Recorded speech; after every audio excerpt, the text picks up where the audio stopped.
Michigan versus Ohio State, a rivalry so storied they call it the game. Threads-wise, they don't do much in terms of newness, but the history of these two schools' uniforms will probably be new to you. Threads is presented by Mercedes-Benz. How do you know when your brand is strong? When you can steal someone else's look and make it so iconic that people think it's yours. Michigan, yes, the Wolverines that play in Ann Arbor, in the Big House, aren't the only college football team to ever have worn the winged helmet look, nor were they even the first. The school with the only U.S. president who played football actually adopted it from another school that turned out a few commanders-in-chief, the University of Princeton. Coach Fritz Chrysler brought the winged helmet design with him from New Jersey, but the truth is in fact based in Lansing, home of Michigan State. Yes, Sparty, for what it's worth the greatest mascot in all of college football, had it first. Let's do a little timeline here. In 1935, Chrysler started outfitting the Princeton Tigers with the look. Where'd he find it? It was an original design from the Spalding catalog. Yes, they used to be known for more than just making basketballs. You know who was rocking it before them from the same catalog? Michigan State as far back as 1933. Fast forward to 1938, when it was adopted by the Maize and Blue to jazz up their buckets and, wait for it, actual football reasons incoming, help quarterbacks see their receivers downfield to aid with that oh-so-new concept called the forward pass.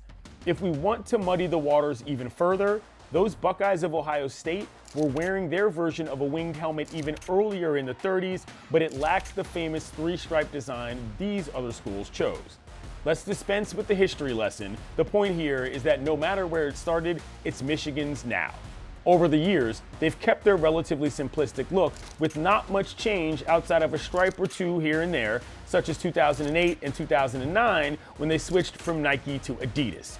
They also once had numbers on these helmets, and for a while there, their road jerseys even had yellow outlines on the numbers. We're talking about a school that values consistency so much that their end zones both say the same word, Michigan, and always have. In fact, in 2018, when they decided to paint their home end zones the very color that their tagline, Go Blue, says, people were shocked. But to understand how truly iconic their threads are, you have to understand that they caught the attention of perhaps the biggest athletic brand in the world, Michael Jordan. Back in 2015, the Wolverines became the first ever college football team to be a part of Nike's Jordan brand, a huge nod to their impact in the space. Perhaps most importantly is how it happened. They didn't ask Nike. MJ himself reached out to head coach Jim Harbaugh. Do you know how much juice you gotta have to get the Jumpman himself to ask for your hand in athletic apparel marriage as an institution? He didn't even go there, obviously. Even before the Jordan brand took over, Michigan had arguably moved away from their footprint.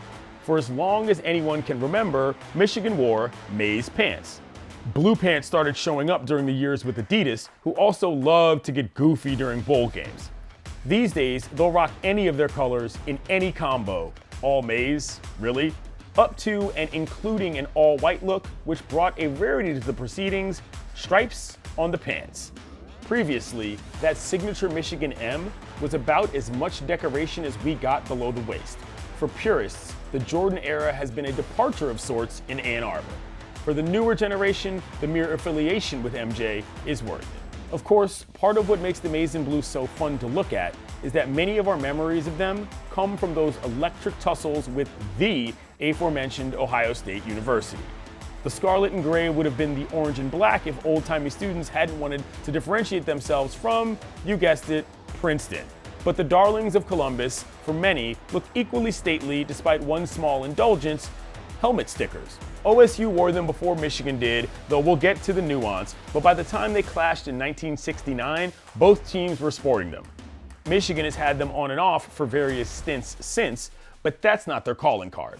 Plenty schools use decals these days, but none are more memorable than Ohio State's. The white sticker with the Buckeye leaf contrasting the silver helmets and signature stripe just feels right when it's plastered all over some guy's head who you just know has been wrecking shop in the Big Ten all season. Separately, the Buckeyes have very recently gotten into the trend of black even going so far as to break out the all black in 2015, apparently to commemorate, quote, the unyielding confidence of the 8-time national champions, end quote. I truly have no idea what that means. Later in 2023, the Buckeyes will turn up the brightness a touch by debuting this monochromatic gray alternate uniform. And on the palm side of their gloves with that set, what else but a facsimile of those legendary Buckeye leaf stickers. The funny thing is, these decals used to be huge, like physically super large. Now, there are all sorts of regulations and requirements to get the pattern correct on how to stack them as to keep balance. To be quite honest, we could have done a whole episode on stickers across the country alone, but for now, we'll stay in the Midwest. If you don't know, Ohio and Michigan literally fought a war once. Hilariously, it was over the town of Toledo, whose university currently routinely shows up to the Bahamas Bowl with fantastic Bahamian flag logos on their helmets. I've seen them with my eyeballs. That aside, the tradition of helmet stickers was probably most consequential at Miami of Ohio. Assistant coach Jim Young was a World War II buff who drew inspiration from fighter pilots. I was familiar with the concept of fighter pilots. When they shot down an opponent, then they put the flag on the side of their plane. And so I decided, why can't we use that same idea to reward our players for recovering fumbles, blocking kicks? So he suggested that they put tomahawks on their helmets as a way to denote an achievement. Fast forward till now, when stickers mean all sorts of things depending on the team, and this is all considered absolutely normal. The funniest part about the whole thing, you wouldn't believe who the head coach was in Oxford, Ohio. Here's a hint. He famously once said, quote, a Michigan man will coach Michigan, end quote. It was Bo Schembechler who coached for 20 years in Ann Arbor after his famous tradition became a regular part of the gear in Columbus. For Michigan and Ohio State, their threads and traditions are all personal and definitely connected. This episode of Threads is presented by Mercedes-Benz. The vehicles are all electric. The feeling is all Mercedes.